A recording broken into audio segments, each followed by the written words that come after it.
شروع کرتا ہوں یشوع مشیح کے نام سے جو بڑا مہربان اور نہایت رحم کرنے والا ہے، جس کے آگے ہر ایک گھٹنا جھکے گا، خواہ آسمانیوں کا ہو، خواہ زمینیوں کا، خواہ ان کا جو زمین کے نیچے ہے۔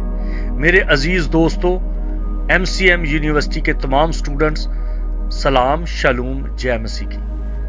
ہم بات کر رہے تھے کہ خدا کہاں رہتا ہے یا خدا کے رہنے کی جگہ معلوم ہو گئی۔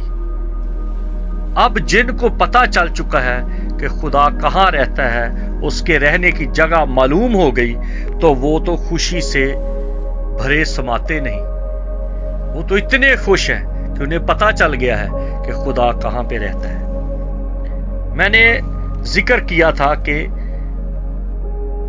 مسیح کو سر کہا گیا ہے، اور دل کی بات میں نے پہلے لیکچر میں بتا دی کہ دل کے چگرد 24 پسلیوں کا مکمل طور پہ کور ہے، اور یہ 12 نئے عہد نامے کے بزرگ ہیں، 12 پرانے عہد نامے کے بزرگ ہیں۔ ان کے سروں پہ کرونیز ہیں، جیسے دل کے اوپر کرونیز نے کور کیا ہوا ہے دل کو، اسی طرح سے بزرگوں نے اس تخت کو کور کیا ہوا ہے جو خدا کا تخت ہے۔ وہ اس کے چگرد ہیں، وہ اس کے آگے بیٹھے ہوئے ہیں، اور انہوں نے اپنے سروں سے تاج اتار کے تو اس کے قدموں میں ڈال دیے ہیں۔ اسی طرح کرونیز جو ہیں وہ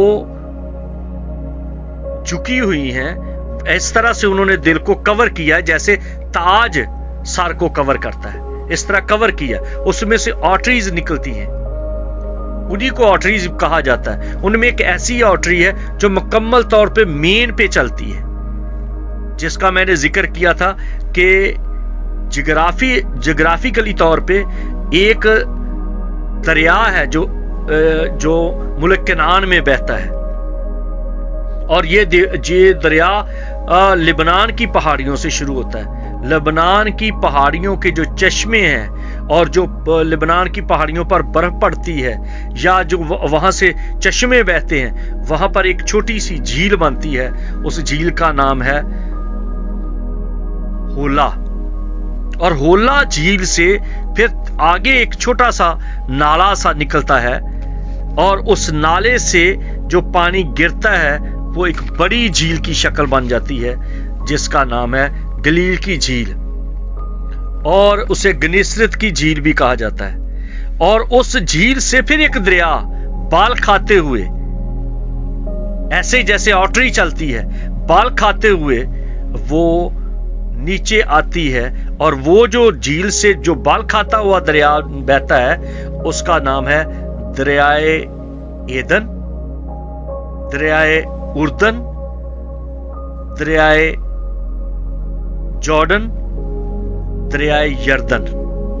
یہ اسی دریا کے نام ہیں، مختلف طرح سے، مختلف زبانوں میں، مختلف لب و لہجے میں یہ بدلتا جاتا ہے۔ فیسون، اسے ندی فیسون بھی کہا گیا ہے۔ فیسون سے یسون، یدون اور جارڈن آ گیا۔ تو اسی طرح سے ہم آگے دیکھتے ہیں کہ یہ اس سرزمین کا سارا دار و مدار اس آرٹری پہ ہے۔ اسرائیل کے خطے کی زندگی کا دار و مدار اس پانی پہ ہے، اس آرٹری پہ ہے، اس کرونی پہ ہے۔ اب جب کرونی ہے تو پھر سر بھی ہے، جب دل ہے تو دل کے اوپر دماغ بھی ہے۔ اب دماغ کی بات آ گئی کہ دماغ جو ہے، دماغ کے 2 حصے ہیں، ایک اس کا لیفٹ سائیڈ کا حصہ ہے اور ایک رائٹ سائیڈ کا حصہ ہے۔ اسی طرح سے انسانی طور کے جب 2 دماغ کے حصے ہیں، تو اسی طرح سے مسیح کو سر کہا گیا ہے، اور مسیح کے بھی 2 حصے ہیں زندگی کے۔ ایک حصہ ہے جو مریم سے پیدا ہونے کے سبب سے وہ ایک برا پیدا ہوا، وہ ہمبل پیدا ہوا۔ یسایہ کی کتاب 53 باب اس کی 7ویں آیت میں لکھا ہے وہ کتنا سود ہے، کتنا سادہ ہے، کتنا ہمبل ہے،